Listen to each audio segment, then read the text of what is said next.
마태복음 6장 9절부터 15절까지 봅니다.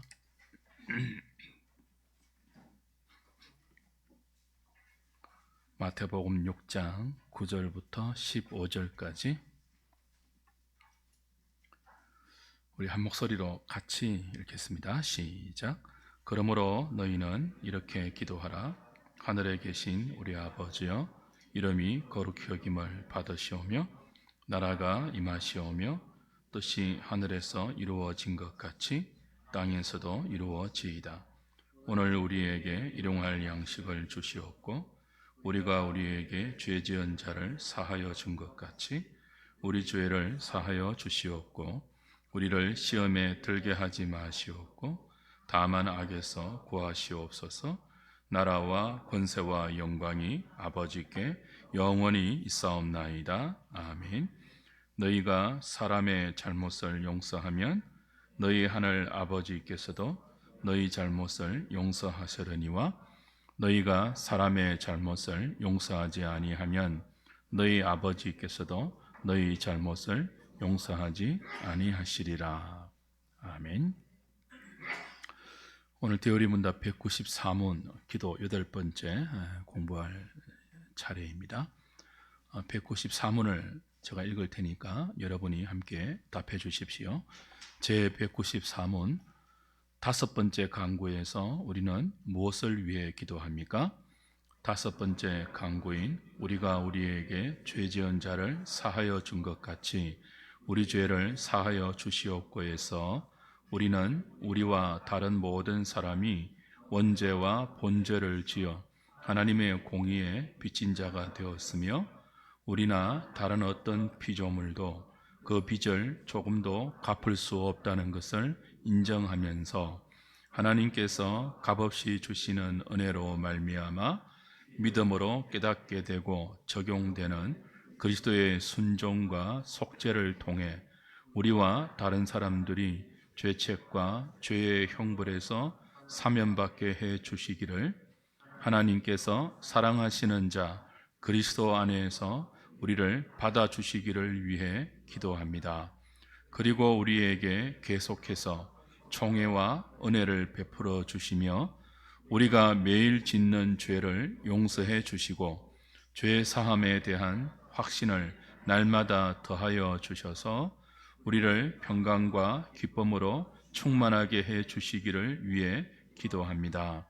이 죄 사함에 대한 확신은 우리가 다른 사람들의 죄를 마음으로부터 용서한다는 증거가 우리 안에 있을 때 더 담대하게 구할 수 있으며 용기를 내어 기대하게 됩니다. 아멘. 대우리 문답이 이제 얼마 남지 않았습니다.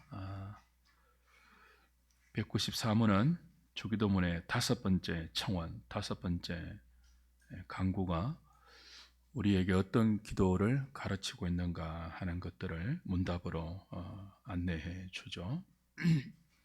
답을 보면 문장이 길고 또 고어를 이렇게 해석한 번역이어서 쉽게 파악하기가 쉽지 않습니다. 이런 훈련을 좀 해야 되죠.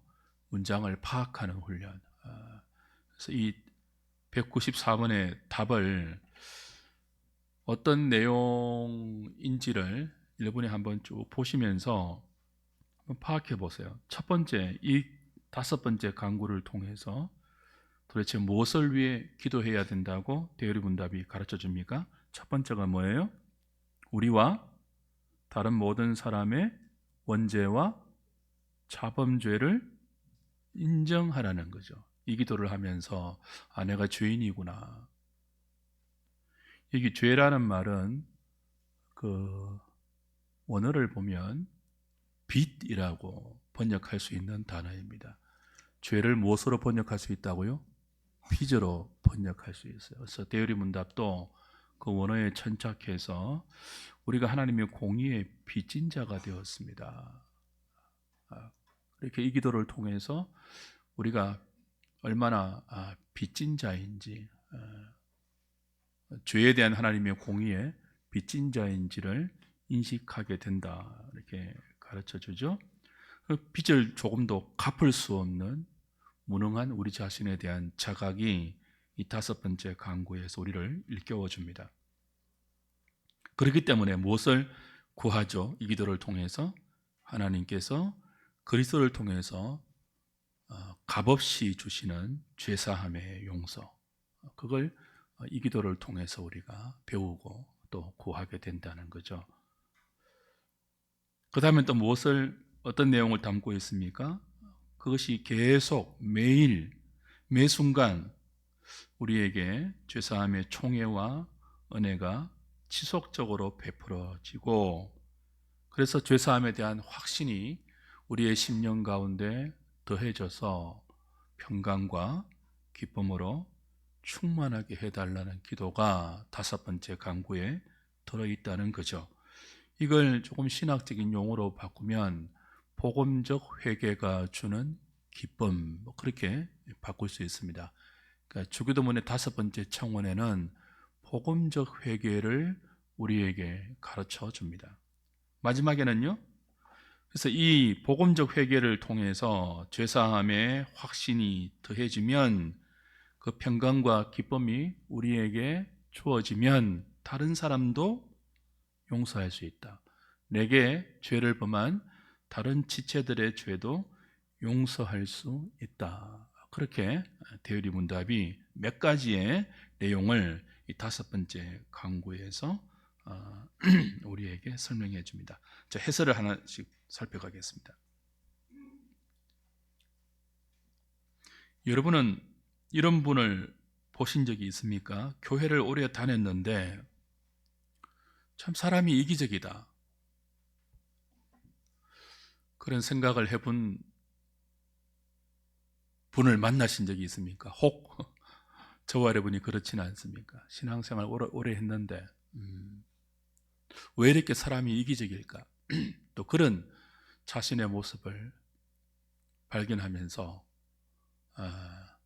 마음에 하나님에 대한 거룩한 부담감을 느낀 적이 있습니까? 왜 그럴까요? 왜 예배를 그렇게 자주 드리고 기도도 그렇게 많이 했는데, 신앙생활을 그렇게 오래 했는데, 교회를 그렇게 자주 다녔는데 왜 이기적인 삶에서 벗어나지를 못할까요? 기도가 바뀌지 않아서 그렇습니다. 기도를 해도 기도의 순서와 질서가 잘못되었기 때문이죠. 그래서 주님은 우리에게 주기도문을 가르쳐 주시면서 기도할 때 순서가 있고 질서가 있다. 너희들의 간구를 하나님께 청원하기 전에 날마다 하나님의 이름과 하나님의 나라와 하나님의 뜻을 구하는 것이 기도의 바른 순서고 바른 질서다, 그렇게 가르쳐 주셨습니다. 기도의 순서가 바르게 될 때 우리 삶의 바른 질서가 형성됩니다. 그래서 왜 이기적인 삶이 바뀌지 않을까? 왜 교회 다니는 사람이 바뀌지 않을까 하면 기도가 바뀌지 않아서 그렇습니다. 왜 기도가 바뀌지 않죠? 기도의 순서와 기도의 질서를 배운 적이 없어서 그래요. 그래서 우리는 교회를 통해서 타락한 종교적 본성으로 막연히 기도하지 않고 어떻게 기도한다고요? 주님이 가르쳐 주신 바른 기도의 순서와 질서를 따라 기도하고, 그렇게 기도하는 것을 통해서 하나님께서 우리에게 정립해가는 성도의 삶의 바른 질서와 순서도 함께 경험하게 되는 것이죠.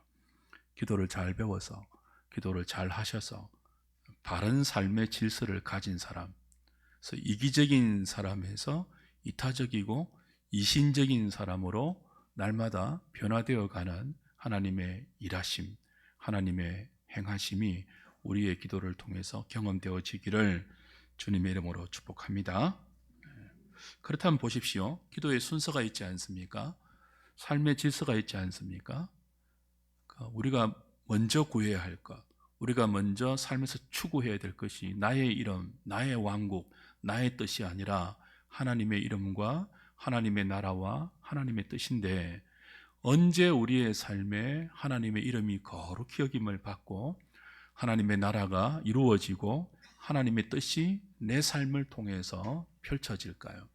그것이 주기도문의 네 번째, 다섯 번째, 여섯 번째 강구에서 나오죠. 매일 어떻게 할 때요? 일용할 양식을 구하는 삶을 살 때.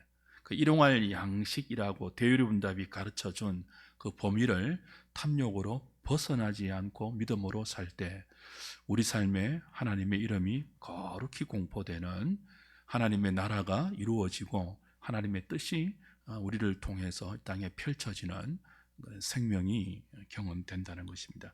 두 번째가 뭐죠? 일용할 양식을 구하는 그 다음이 뭐예요? 매일 죄 용서의 은혜를 구할 때. 세 번째는요, 매일 우리를 시험에 들지 말고 악에서 구해달라고 기도하는. 사실 나중에 나오겠지만 이 우리를 위한 이 세 번의 청원은 원어로는요 카이라는 접속사로 이루어진 한 간구예요. 하나의 기도예요. 그걸 이제 세 가지로 분류해놨지만 사실은 하나예요.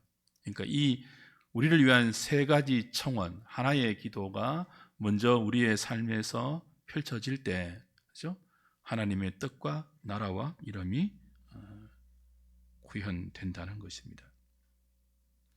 2번 보십시오.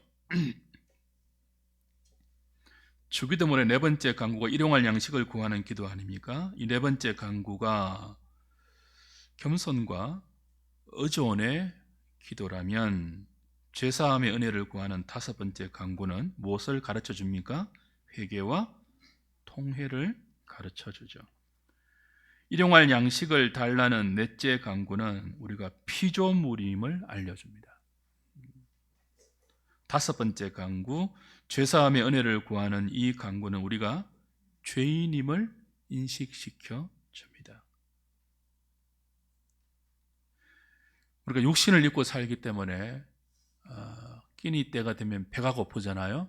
그처럼 타락한 본성을 가지고 있는 우리는 매일 죄의 유혹이 찾아옵니다. 그리고 실제적으로 그 죄의 유혹에 넘어질 때가 있습니다. 육신의 양식 없이는 하루도 못 사는 의존적인 존재가 우리라면 동시에 뭐예요? 하나님의 죄 사함의 용서 없이도 하루로 살 수 없는 존재가 성도들입니다. 그래서 우리는 매일 일용할 양식이 필요하고 매일 동시에 무엇이 필요하다고요? 죄를 용서해 주시는 하나님의 긍휼하심이 필요합니다. 그래서 주의 백성들은 매일 일용할 양식을 구하는 동시에 매일 죄 용서의 은총을 구해야 하죠. 어떻습니까, 여러분? 매일 용서해 달라고 기도하고 있습니까? 이 기도를 한다는 말은 어떤 뜻이에요? 나에게 매일 죄 용서의 은총을 주시는 하나님의 긍휼하심이 필요합니다 라는 뜻이죠. 이 기도를 안 한다는 말은 하나님의 용서의 은혜 없이도 내가 얼마든지 살 수 있다는 교만이라고 할까요? 무지라고 할까요?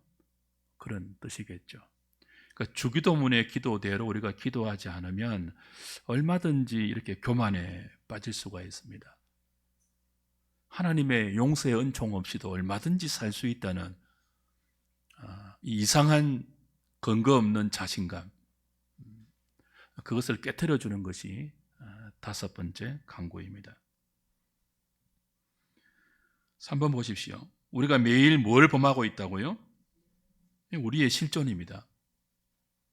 매일 죄를 범하고 있는 우리의 실존 앞에서 이 다섯 번째 간구가 얼마나 필요한 기도입니까? 의인은 없나니 하나도 없죠. 성경의 진술입니다. 문제가 뭡니까? 우리가 매일 죄를 지을 능력은 있지만, 매일 죄를 짓고 있지만 그 죄를 스스로 해결할 능력이 우리에게 없다는 것이 영원한 우리의 딜레마입니다. 여러분 그렇지 않습니까? 죄의 영향력이 얼마나 크고 그 죄가 우리 인생과 공동체에 미치는 파급력이 얼마나 파괴적입니까? 그럼에도 불구하고 우리는 죄를 지을 수 있는 능력은 있지만 어떤 능력은 없다고요?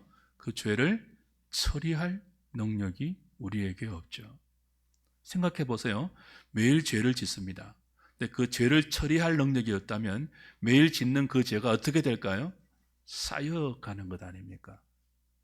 그럼 우리가 믿는 하나님은 사랑의 하나님이지만 동시에 공의의 하나님이에요. 하나님의 공의는 죄를 그냥 넘어가지 않습니다. 패스오버하지 않습니다. 그리스도를 통해서만 패스오버하죠. 그래서 우리는 우리의 실존은요, 매일 죄를 짓고 있고 그 죄를 공의로운 하나님 앞에 쌓아가는 존재예요. 이걸 안다면 뭘 구해야 한다고요? 그 죄를 유일하게 용서해 줄 수 있는 하나님의 긍휼을 구해야 하는 거죠. 매일요. 왜 매일 구해야 되죠? 매일 죄를 지으니까. 자, 죄라는 단어가 어떤 단어로 번역될 수 있다고 했죠? 빚이에요. 여러분이 은행에서 돈을 빌려 보십시오. 빚진 자가 되죠. 매일 갚으라고 요구합니다. 매달 이자 통장에서 빼가잖아요. 매달. 그 매달 우리는 빚을 갚아야 하는데 이 영적인 채무는 마치 성경에 나오는 1만 달란트 빚진 자의 비유처럼 도무지 갚을 수 없는 채무예요. 은행 이자와 달라요. 이율이 높아서 갚을 수 없는 것이 아니라 그 빚 자체가 너무 커서 갚을 수 없는 빚이에요. 그래서 그걸 갚아주시는, 탕감해주시는 뭐가 필요하다고요? 한없는 하나님의 용서가, 그 용서의 은총이 필요해요. 그렇지 않다면 우리는 하나님의 공의를 견딜 수 없는 죄인들입니다. 우리는 이 5번째 강구를 통해서 우리가 원죄와 자범죄로 매일 하나님께 죄의 빚을 쌓아놓고 사는, 도무지 그 빚을 갚을 수 없는 전적으로 타락하고 무능력한 우리 자신의 실존을 뼈저리게 인식하고, 그러니 하나님 우리에게 매 순간 죄 용서의 은총이 필요합니다. 나의 죄를 용서해 주십시오라고 기도해야 한다는 거죠. 복음을 잘못 배우면 사람들이 방자해져서 이 기도를 하지 않아요. 주님이 다 용서해 주셨는데 하고. 맞습니다. 물론 우리는 근본적으로 회심하여 우리의 모든 과거와 현재와 미래의 죄를 용서받고 탕감받았습니다. 그럼에도 불구하고 그 목욕한 자가 손발을 매일 씻는 것처럼, 그렇죠? 그리스도가 그 베드로에게 너는 이미 모욕했지만 손발만 씻으면 된다고 말씀하신 것처럼 매일 우리 영혼에 묻은 때를 용서의 은총으로 씻어 내어야 하죠. 그래서 정결한 마음으로 하나님을 섬기고 또 그 하나님의 복을 나누는 그런 삶을 이어가기 위해서는 매일 죄 용서의 은총을 구해야 한다는 것입니다.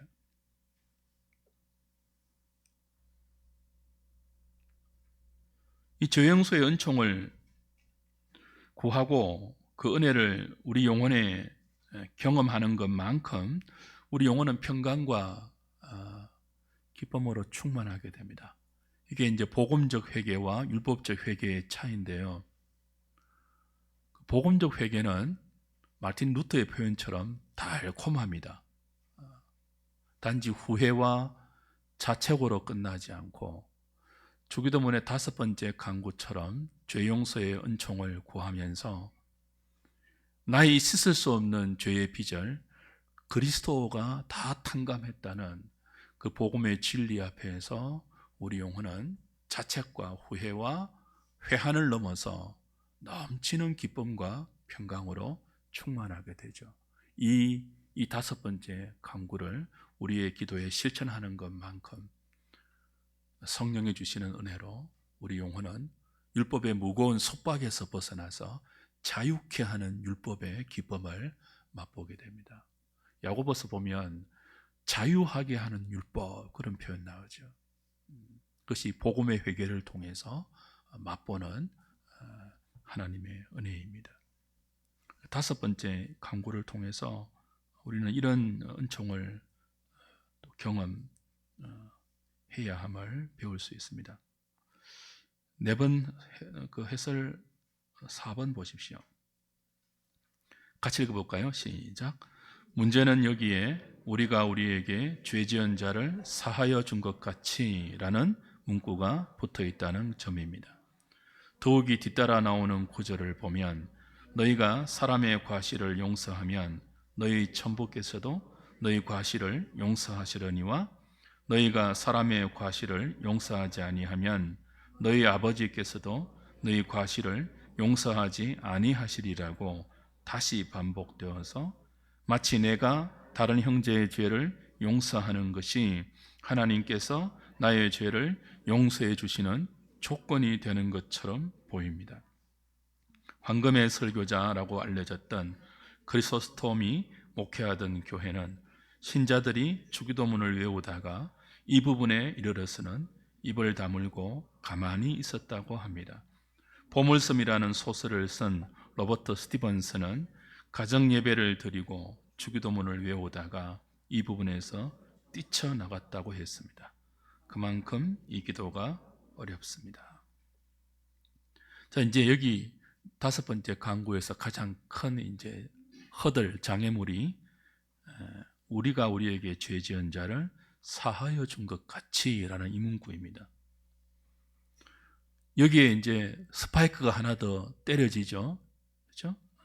14절, 15절에 주기도문 바로 뒤에 따라 나오는 너희가 사람의 과실을 용서하면 너희 천부께서도 너희 과실을 용서하겠지만 너희가 사람의 과실을 용서하지 아니하면 너희 천부도 너희 과실을 용서하지 아니하시리라는 이 반복되는 이런 문구들이에요. 그래서 이 주기도문의 다섯 번째 강구가 마치 조건이 있는 것처럼 우리가 다른 사람의 잘못을 용서하는 것이 조건이 되어야, 그 조건이 성립되어야 하나님도 우리의 죄를 용서해 주신다는 그런 명령문처럼 보이지만 사실은 그런 뜻이 아니라는 거예요.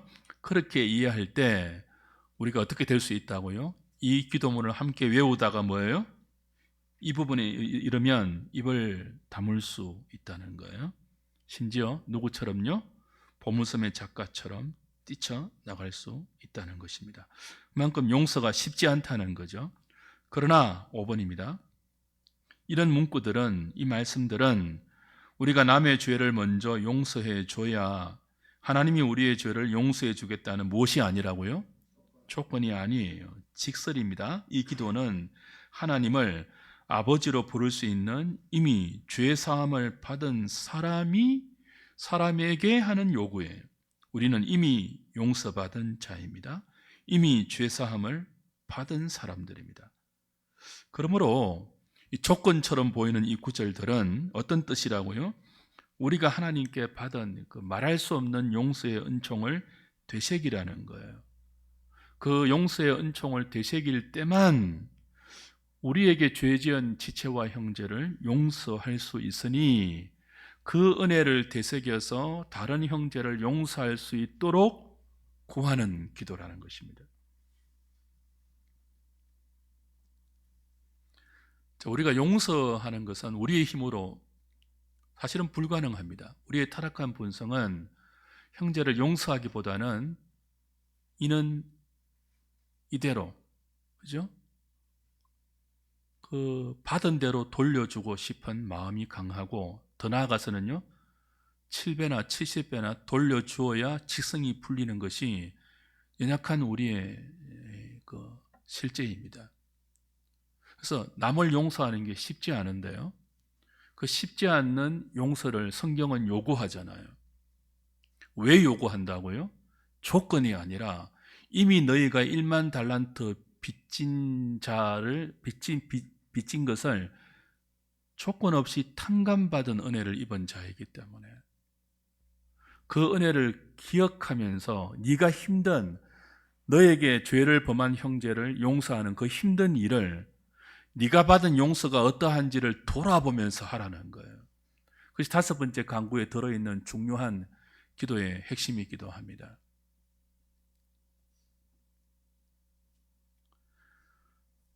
그래서 용서가 힘들 때 나를 용서하신 하나님의 은혜를 가만히 묵상해 보라는 거죠. 이 다섯 번째 강구는 기도하면서 생각해 보라는 거예요.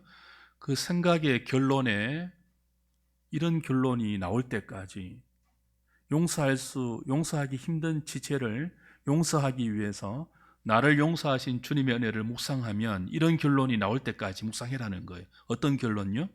하나님이 나를 그냥 용서하지 않았구나. 하나님이 나를 용서하신 것도 뭐라고요? 쉬웠다고 어렵다고요? 어려웠구나. 어느 정도로 어려웠다고요? 이거 아니에요. 그냥 용서해 줄게 이게 아니라고 했잖아요. 어떻게 용서했다고요? 당신의 독생자를 나 대신 죽였다고요. 우리가 하나님께 범한 죄는 그 죄책과 형벌이 사망이잖아요. 내가 죽지 않으면 그 죄에 대한 값을 치를 수가 없어요. 내가 죽는 것이 죄가 우리에게 가져온 빚진 자의 운명을 마감하는 유일한 방법입니다. 죄의 삭은 사망이니까요. 그런데 하나님께서 이런 우리의 죄의 빚을 탕감해 주기 위해서 그 죄의 빚을 누구에게 다 안겼습니까? 당신의 독생자에게 다 안겨서 그 빚을 어떻게 처리하셨죠? 독생자의 십자가의 죽음으로 처리하셨습니다. 그 죄가 불러온 저주와 비참과 고통과 모든 형벌과 죄책을 하나님의 독생자가 다 짊어지고 우리 대신 십자가에서 죽었습니다. 그리고 그를 믿는 모든 자에게 그 빚을 탕감해 주셨습니다. 쉽지 않았습니다. 그냥 없던 일로 해줄게가 하나님이 우리를 용서하신 용서가 아니고요. 당신의 독생자에게 다 짊어지우셨다고요. 어떻게 해요? 그 과정에서 아들이 빌죠. 이 잔을 내게서 옮겨주옵소서 아버지. 안 들었어요. 그걸 아버지가. 살려주세요 아버지. 할 수만 있으면 이 잔을 좀 옮겨주시면 안 됩니까? 할 때 침묵하시고 그 아들의 땀방울이 피가 되는 그 생명의 기도를 거절하십니다. 말도 안 되는 거잖아요. 그렇게 해야 될 이유가 없는 아들이에요. 근데 아버지의 뜻이 아들을 우리 대신 죽이는 거예요.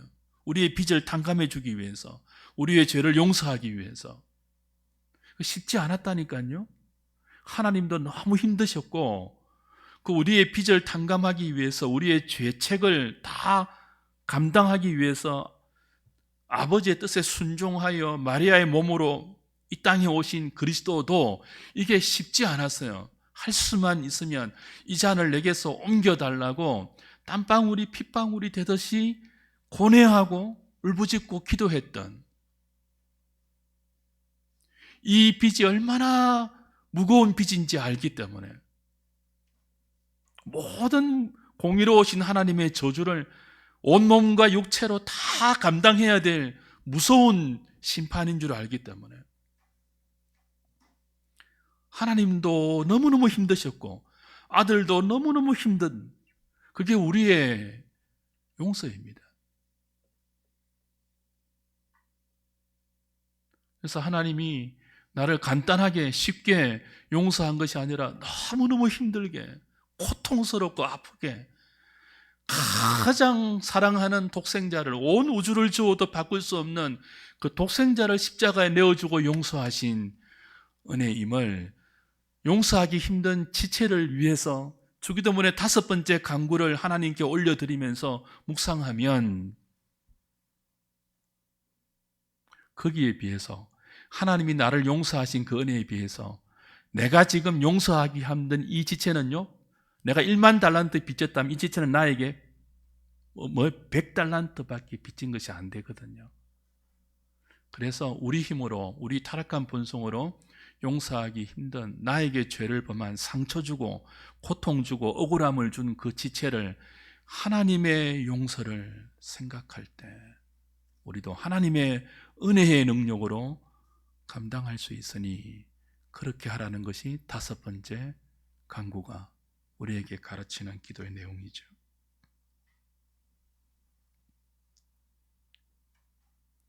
7번 보십시오.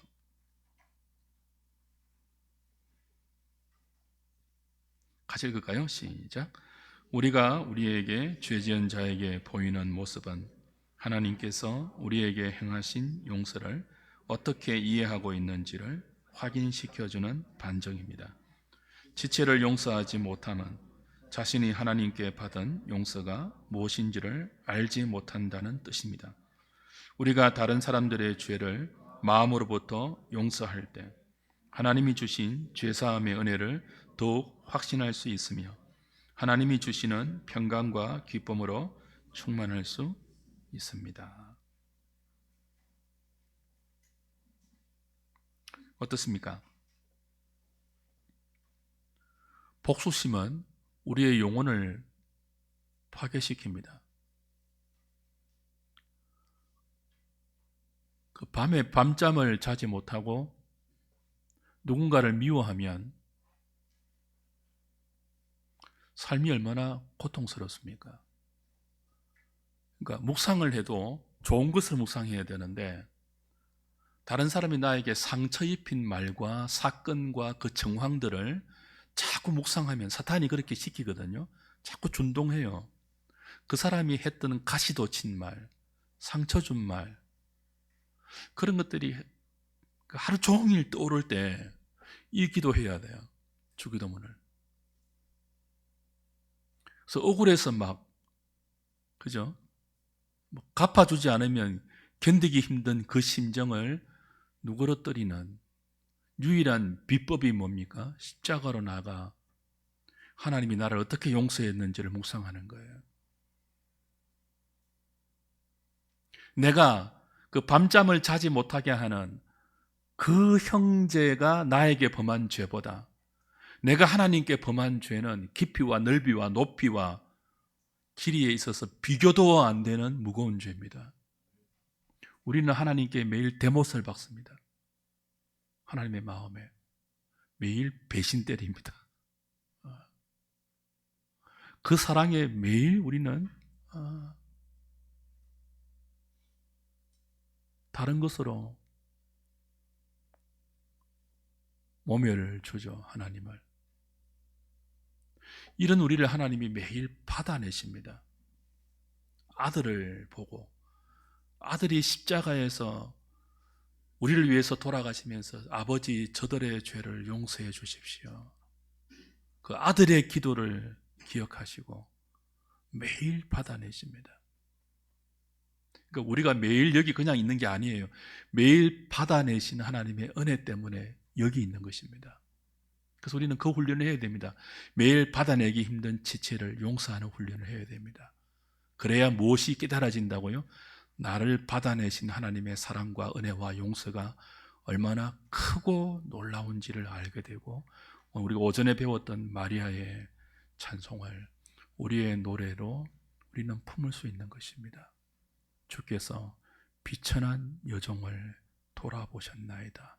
비천하다는 말은 사회적, 경제적 지위와 신분에 관한 것이 아니라 요만큼 나에게 해를 입힌 사람도 용서하지 못하는 이 영혼의 비천함, 그 영혼의 비천함에서 우리의 모든 육적인 비통과 비참과 고통이 초래되는 것 아닙니까? 그래서 우리의 비천함을 주께서 돌아보시고 용서해 주신 것처럼 다른 사람이 나에게 끼친 죄와 해와 손해들을 용서할 수 있는 은혜를 주시옵소서. 5번째 간구죠. 그때 우리의 영혼은 고결해집니다. 여러분, 영혼이 고귀한 사람 되고 싶지 않습니까? 영혼이 천박한 사람은요, 어디서 무엇을 해도 그 천박한 티가 납니다. 용서를 못해서, 용서의 은총이 무엇인지를 배우지 못하고 경험하지 못해서 늘 툭 건드리면 툭 튀어나오는 화가 있어요. 분노가 있어요. 억울함이 있어요. 말이 거칠고요. 성품이 모나고요. 몇십 년을 교회 다니고 예수 믿어도 그 십자가에서 나를 용서하신 주님의 용서의 은총이 얼마나 크고 높고 광활한지를 한 번도 경험해 보지 못했기에 지체의 작은 잘못도 한 번도 용서해 보지 못하고 그냥 독한 말을 뱉어내야지만 속이 풀리고, 이게 얼마나 비참한 삶입니까? 여러분, 그 비천한 삶에서 벗어나고 싶습니까? 다섯 번째 간구를 매일 일용할 양식을 구하는 그 심정으로 해야 됩니다. 주께서 우리에게 용서하기 힘든 지체를 붙여주셨을 때 이거 훈련이다 생각하십시오. 욕하지 마십시오. 입에 올려서 씹지 마십시오. 용서하려고 노력하시고 안 되니까 기도하십시오. 어떤 기도요? 다섯 번째 간구. 하나님, 이 형제 용서하지 못하면 내가 죽을 것 같습니다. 그러니 나를 용서하신 그 은혜로 내가 이 형제를 용서할 수 있도록 은혜를 베풀어 주십시오. 비천한 종을 돌보아 주십시오. 그게 큰 하나님이 행하시는 큰 일입니다. 무슨 역사의 영웅이 되려고 하지 마시고요. 우리 삶의 사소한 일상에서 늘 크고 작은 사건과 말들로 불거지는 용서하기 힘든 우리의 감정을 이 기도하면서 용서할 수 있을 때 하나님의 큰 은혜가 우리에게 베풀어지고 있는 것임을 확인받고 우리는 기쁨과 평강의 사람이 될 수 있는 것이죠. 그러니 이 기도하십시오. 아들, 딸, 자식, 사위, 재산, 건강, 사회적인 그 영향력, 사람들의 박수, 칭찬, 그걸 구하는 기도 이전에 일용할 양식과 죄사함의 용서와 내가 다른 지체의 죄를 용서할 수 있게 해달라는 이 기도가 우리의 영혼에 얼마나 필요하면 우리를 위한 세 가지 청원을 한 문장으로 엮어서 기도의 순서와 질서로 우리 삶에 바른 하나님의 나라가 경험되어지는 축복의 통로로 이 기도를 가르쳐주고 있겠습니까? 이번 한 주간 동안에도 이 기도 매일 하시면서 영혼의 부유해짐을 맛보는 저와 여러분 될 수 있기를 주님의 이름으로 부탁드립니다. 251